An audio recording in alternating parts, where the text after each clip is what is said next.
Hello, world, and welcome to another podcast of It's Not You, It's Autoimmune with your host, Dr. Jocelyn Eberstein. Dr. Jocelyn Eberstein has over 25 years of experience as a doctor of Oriental medicine, medical acupuncture, and functional medicine practitioner. As a community, we are stronger and wiser. You got this, America, where good health is just a podcast away. Hello, and welcome to our show, It's Not You, It's Autoimmune. Today, we have a super relevant, important topic, COVID. I know you're sick of hearing it, but there's a lot of new data that keeps coming out, and I need you to make sure that you know what's going on. COVID is obviously a disease. Billions of people are dying worldwide. It's killed over 4 million worldwide. During the COVID pandemic, vaccines certainly have made an impact, but how much of an impact? For sure on the hospitalization and the deaths, but COVID is so far from being over globally, and the mutations keep coming and coming and coming. So today, I'm so excited to have our guest, Walter Simmons, Dr. Walter Simmons. He is right there in the mix, right? He's a ER doctor in charge of, I don't know how many emergency rooms, I think it is 3 out of Arizona. And I want to get his take on what's going on today with the COVID. I mean, he's been in it from day one. So welcome, Dr. Walter Simmons. I'm so happy you're here. Thanks for having me, Jocelyn. This is wonderful. I'm excited. So here's what I want to know, and probably our viewers want to know, and if there's any follow-up questions, that would be amazing. But so from the beginning of COVID, when we knew nothing and it was so scary, it kind of felt like HIV a little bit, and another virus. So when you started seeing patients from the beginning of time, what happened so beginning of time, then we had the vaccine, and then the vaccine being distributed, and now we have the Delta. What does it look like in the ER over there? So thanks for having me, and I'll tell you as briefly as I can. I know we're always on a time crunch. First of all, I apologize. I have to come out to my car because it's so busy in the emergency department. The phones are ringing and whatnot. I thought at least this gives us some privacy and allows me to speak with you without being interrupted.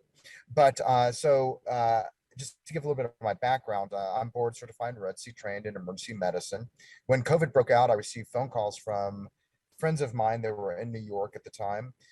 They told me that there was this viral infection that was, destroying, most of the city, especially because the patients were coming out of these nursing homes and coming into the emergency departments and sending back to the to the nursing homes, getting everybody else infected. So I went out to New York as soon as I heard that. I volunteered. I was at Coney Island Hospital right at the height of the number of infections and the number of deaths at that time, and it was a wake-up call.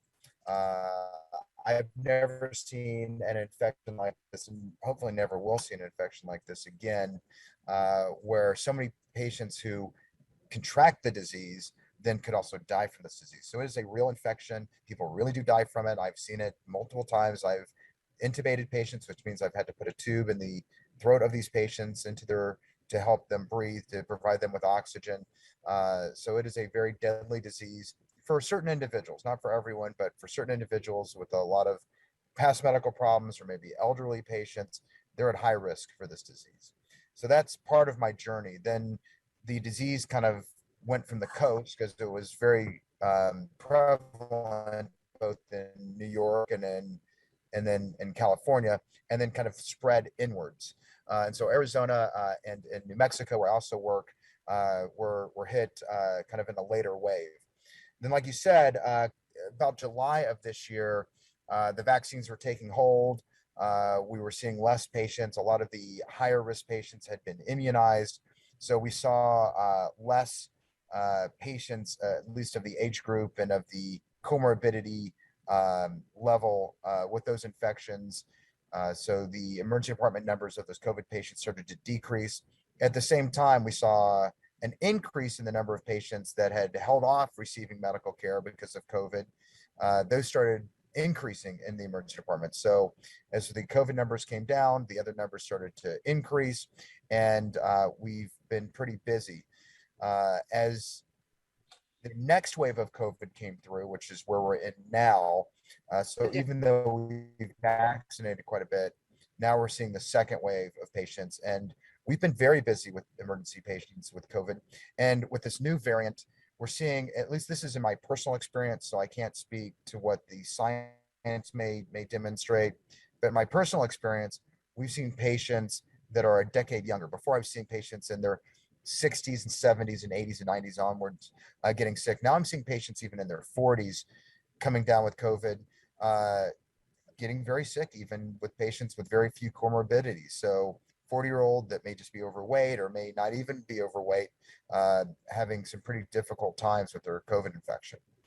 So you're saying that where before they say it was the metabolically unwell patients, which is like 70 or 92% of the population, something huge like that. So now you're saying people who are metabolically healthy are getting super sick as well, and a younger.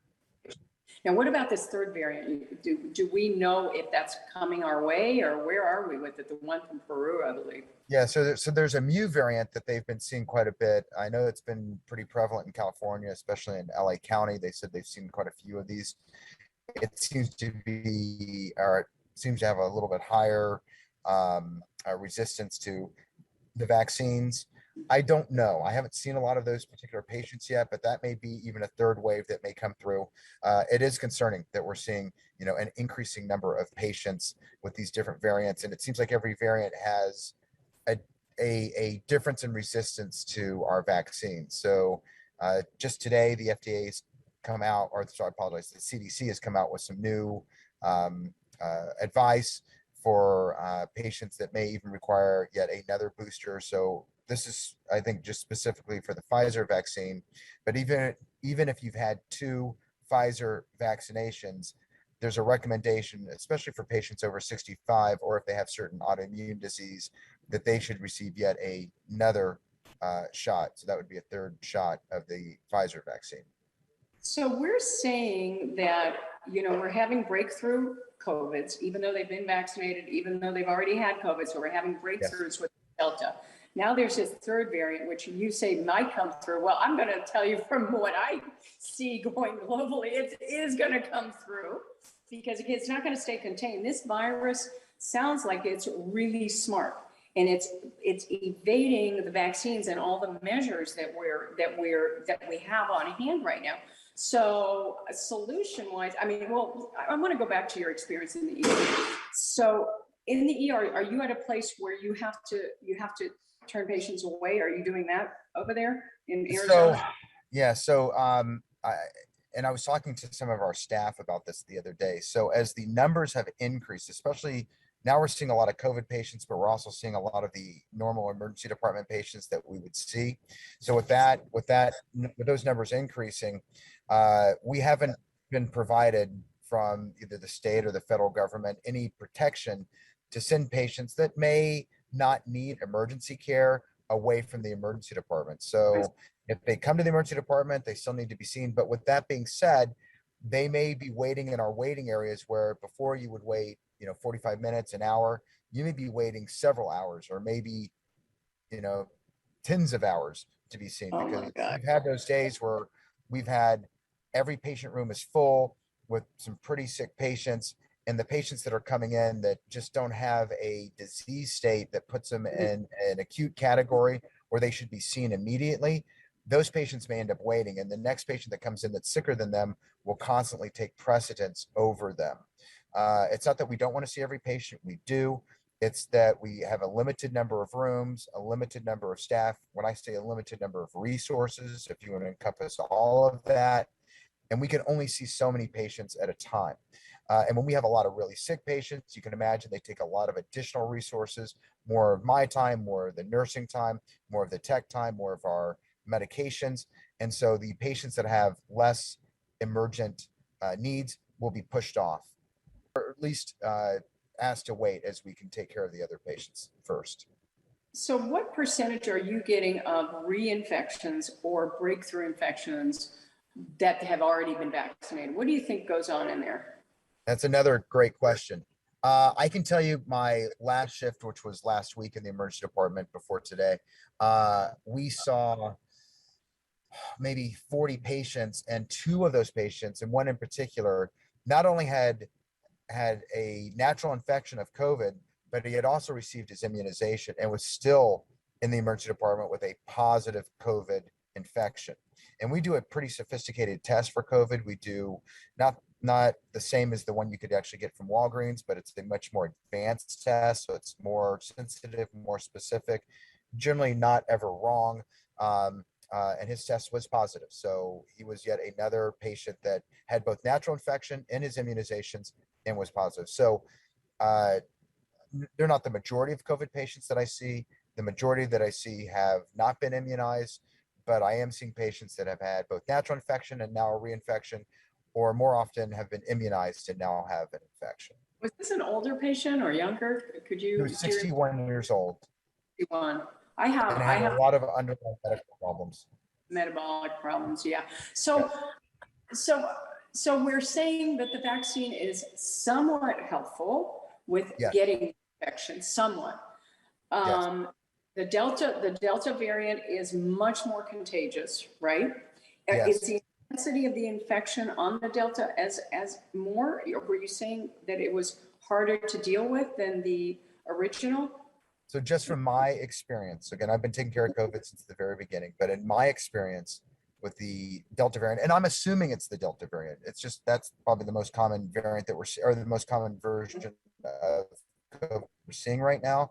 So I have to say that assuming it's a Delta variant, because I don't have the proof, because we're not able to determine the variant form of COVID in the emergency department, but it's assumed that that's what we're seeing right now. So I see it attacking patients that are a decade younger. Again, in that first wave, it was mostly seniors. It was mostly seniors with medical conditions, or younger patients that had other comorbidities. Sometimes it was morbid obesity, sometimes it was hypertension, sometimes it was kidney problems. But now I'm seeing a younger patient, again, patients in their 40s that that are getting sick from this variant. And sometimes to the point that they need assistance with their breathing. And sometimes they even need to be in intensive care units and intubated. So do you recommend, given that this Delta variant is passing through the vaccine, you still recommend that the CDC definitely recommends everybody gets the vaccine, correct? But, yes. But and then what do you feel like about the kids? Like, how do you, I mean, are you seeing kids in there? So I have seen kids with COVID, tested positive for COVID. I've only seen one very sick child with COVID, but this kid also had muscular dystrophy, had significant was significantly immunocompromised because of the medications they were on for their muscular dystrophy. They were an advanced stage of muscular dystrophy. That's kind of a special case. The younger children seem to be doing well.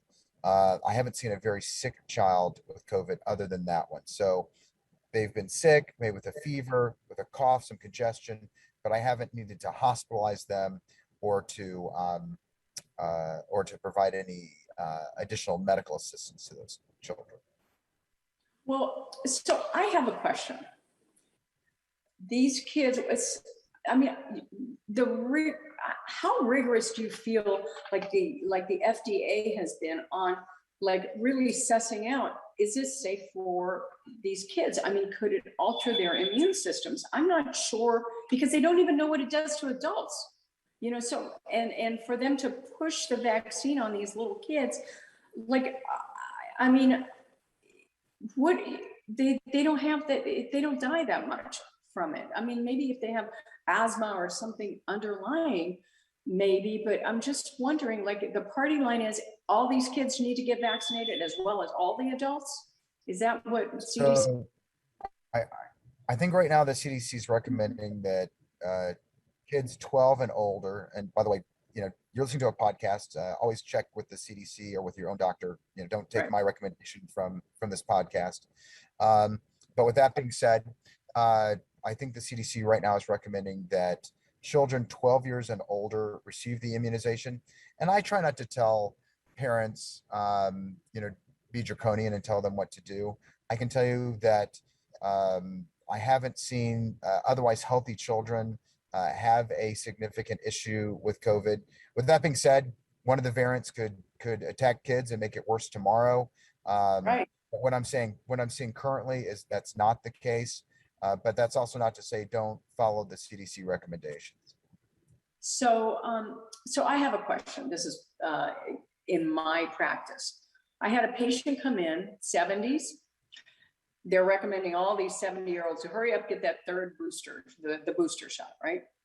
So the doctor says, and by the way, the flu season's coming. I think you should get a flu shot. And by the way, you're 71, you should get a pneumonia shot. He got all 3 shots all at the same time per this Beverly Hills. We're talking a big, probably high-end doctor. And the guy got so sick from this. I mean, his brain went completely south. He was oblivious to, he couldn't even remember talking to me the next day. I mean, honestly. So what is your take, or what is the CDC recommending with regards to the COVID vaccine, the booster, or with the flu shot? I mean, how do they feel about, or what do they recommend? 2 things. You bring up a good point. We are coming into flu season. It is recommended that even if you've had your COVID immunizations, the flu immunization is completely different, covers a completely different virus. So I would highly suggest that people get their flu immunizations this year. We didn't have a lot of flu last year, but we were socially distancing quite a bit last year. We were wearing masks. It was difficult for flu, I think, to kind of catch hold. It may be much easier for flu to catch hold this year. So I would recommend that. When you talk about the vaccine, there's some patients that I would highly recommend get the vaccine. If you're over, especially if you're over 65, 70 years old, if you have other issues, you really do need to get immunized. It really will be in your best interest. The risk of getting COVID is much higher if you were to contract it than receiving the immunization and having an issue with that. I know that there are some issues with receiving the immunization. It's difficult for me as a practicing physician to know exactly what those numbers are. In other words, I think that it hasn't been well communicated to the medical community what the risk of these immunizations are, what the rate or the prevalence of issues with the vaccine. We know that those issues do exist because they exist with every medication or vaccine we would partake. However, I would like to know more. It's difficult to see what the numbers actually are. Your example of the patient that had sort of that mental fogginess, we have seen that. And we've seen even with getting COVID can cause that. But yeah, he didn't remember he had talked to me at all. He as well, I mean, look, from a conservative point of view, which is how I would do it, if I had a patient that said, and they told me in advance, the doctor wants me to do the COVID booster, the flu shot, and the pneumonia shot, I would say, you rest in between each one, let the antibodies, come up to avoid this kind of risk, because who knows what he could have had after those 3 altogether. And the other question I have for you is, my understanding was that like flus or viruses, like all these, in the winter, we have been dealing with COVID viruses for a long time. But you're saying, but is flu and the COVID are COVID viruses? Is the flu a COVID virus? Not at all. No, it's actually a flu virus. It's completely different. It doesn't look like the COVID virus. It's not related to the COVID virus. It is a completely different species. Okay, I did not know that. So you would recommend for sure you get the flu, you get the vaccine, and whatever. I mean, between that and then the herpes and HPV, there's a lot of vaccines out there. Like, what's going to happen to us? I don't know. There are, yeah, but I think you made a good point, Jocelyn, and that is to get them all at the same moment. I don't think that would be a good idea. You would be better off getting one immunization, like you said, have a wait time, whether it's a week or maybe 2 weeks, and then have your next immunization. With kids, it's a little bit different. We have known for a while that we can give multiple immunizations at the same time, and kids do fine with that. We've been doing that for years, maybe even for decades. But with the flu vaccines and the corona vaccines, I don't think we're as familiar, and I would be maybe a little more cautious. Do you, so wait a minute. So what's going on the research end? Are they like trying to track every variant to come up with a better vaccine? Like what's going on over there? So Because that's a good question. It takes a long time to test these vaccines. I don't know if they're looking to get the next vaccine approved. In other words, there may be a improved vaccine, through Pfizer or Moderna or Johnson and Johnson, who have the vaccines out currently. They may be working on an improved version. I haven't heard of that, but I wouldn't be surprised if that were to be the case. But we haven't heard of that, and I don't think it's in any FDA approval process. In other words, I don't think they're looking for kind of vaccine out in the next short period of time. so is anybody looking at why some people do not get the COVID and other people do, besides, I mean, is anybody looking into what makes because ultimately it's your immune system that has to come in and rescue this whole process, right? The COVID process, regardless of the variant. So is anybody looking into, well, how do we make our immune systems stronger so that it's really competent? Because I feel like at the end of it, nobody's talking about immune competence out there. And how do we get people to be more immune competent? Is there any conversations going on the standard of care side about that? First of all, great question. I did want to take one step back and say that there is, I think, another vaccine that's looking for approval. It's called the Novavax vaccine. The Novavax, I think, is going to be released. I don't know what their release date is, but I do know that, and that may be an improved vaccine from what we've seen so far. Now to talk about your question about treatment and improving immunocompetence, it has been a concern of mine that as we have looked to get the vaccines together, which I think are very important, we would both agree to that. What we have not spent time looking at are all the treatment modalities and the improvements in wellness that may be as important as a vaccine. You may first want to try to prevent the disease. I wouldn't disagree with that. But why we aren't spending a greater amount of time looking at improving the person's personal wellness, as you described, or certain treatment modalities, which may include alternative medications, a lot of the same, the improvement that you've been talking about. We need to look into that. Certain patients are getting sick from this disease and certain patients are not. What is the distinct characteristic of those people versus group referring to? And if they're a patient of yours, they don't get sick, or maybe they don't get sick at that, replace the utilize that's doing their life and then their lifestyle.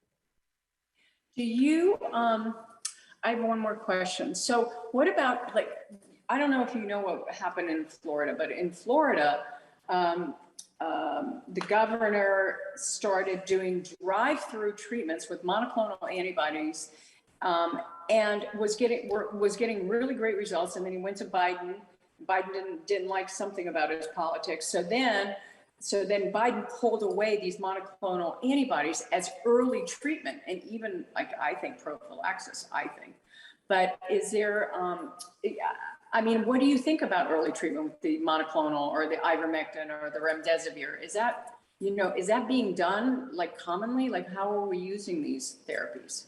So the answer is yes. I am a believer in the monoclonal antibodies. We've seen some patients that I believe would have gotten much sicker had they not received the monoclonal antibodies. As it stands today, the way that we select those patients is based upon their risk of having respiratory issues. If they're at risk, generally they'll get the monoclonal antibodies, or they should at least be offered the monoclonal antibodies. If they need to be admitted, believe it or not, we're not offering them at least in my institution, the monoclonal antibodies once they've been admitted. Can you explain this herd immunity? Because I'm very confused because I hear different definitions of it here and there. I don't know what it is exactly. Herd immunity is when a certain population, a percentage of the population becomes resistant or is otherwise not able to carry the disease. It may be because they've been vaccinated. It may be because they've had natural infection. They've developed antibodies and they can't be carriers of the infection any longer. I don't know what that means with COVID because we keep getting these variants that seem to get around the herd immunity. In other words, if it was just the traditional COVID, we had in certain areas 70% of people vaccinated, and you would think that that would be enough to provide herd immunity. However, COVID, as you spoke to previously, through evolutionary changes, has developed different characteristics. It's now a different virus in some respects, and the immunity that we thought that we had risen to, at least the herd immunity, right, where a certain population had been immunized or had natural infection, now it looks like we're in some ways back to square one. Right, back to zero. I mean, that's what it feels like.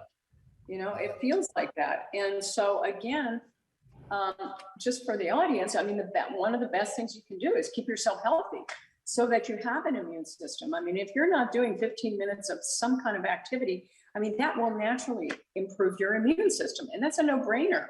You know, there's a lot of brainer things you can do. And I've talked about them on my previous podcast, but, you know, make sure you get your protein in. It'll keep the barrier system so that the virus can't permeate. You know, we can't control these variants. The variants are going to keep these. That's what viruses do. They love to change. So you have to count on that. There's going to be change. So from your this is the second to last question. How long do you think this is going to go on? Yeah. So by the way, one time an attorney once told me, whenever an attorney tells you it's the last question, they're not being honest with you. So it's never the last question. There's always one more. So the answer is, I think this is going to go on for a long time. We are getting to a better understanding of this disease. I think people are becoming understanding that this is probably a disease that we're going to need to learn to live with over time. It's not going to disappear. We need to be very aware that just like the flu, there's going to be variants because flu changes as well. But COVID seems to be in an early stage where we see, you know, additional changes happening quickly. I think the concern is that if COVID can change as it has, does it change in some dramatic way where it becomes much more deadly or it becomes much more infectious? We keep looking for that, and that may be the case. So we have to be very careful, I think, going forward. With that being said, people also need to be able to live their lives. We need to be able to work. Work is healthy for you. I am in a firm agreement with you that remaining healthy by eating the appropriate foods, by taking potentially the appropriate supplements, we can maintain the health of our bodies. And the healthier you are, the more resistant you are to getting any significant form of infection. So the work that you're doing may be the answer. It may be that vaccines are not going to be able to keep up with the changes of the COVID virus, but staying healthy and with, you know, the appropriate diets and the appropriate health changes that we're going to make in our lives to live a healthy life may be one of the key elements to avoiding a serious infection with this disease, or by the way, with any other disease. I mean, what you're doing for people doesn't just keep them healthy against COVID; it keeps them healthy against just about any disease state that they could face in the future. Exactly. I want to thank you so much. You are like a wealth of information. Thank you. And it feels like more real than, you know, what I'm hearing on the news and the propaganda and so on. And so I feel like I can trust more with what you're seeing out there. So thank you to our— You're welcome. Thank you. Thank you so much for coming and taking the time. And you need to get back to your patients. And I so appreciate your work. So appreciate it. You're wonderful. Me Thank too, you. by the way. The same we're all on the front lines now. So I do Yeah. appreciate all of your help as well. Thank you so much. Thank you.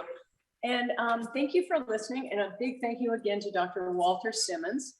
Thank you for joining us today. And if you want to learn more about COVID and how to stay healthy and what's going on, just please tune in, look at our downloads. We have a lot of information.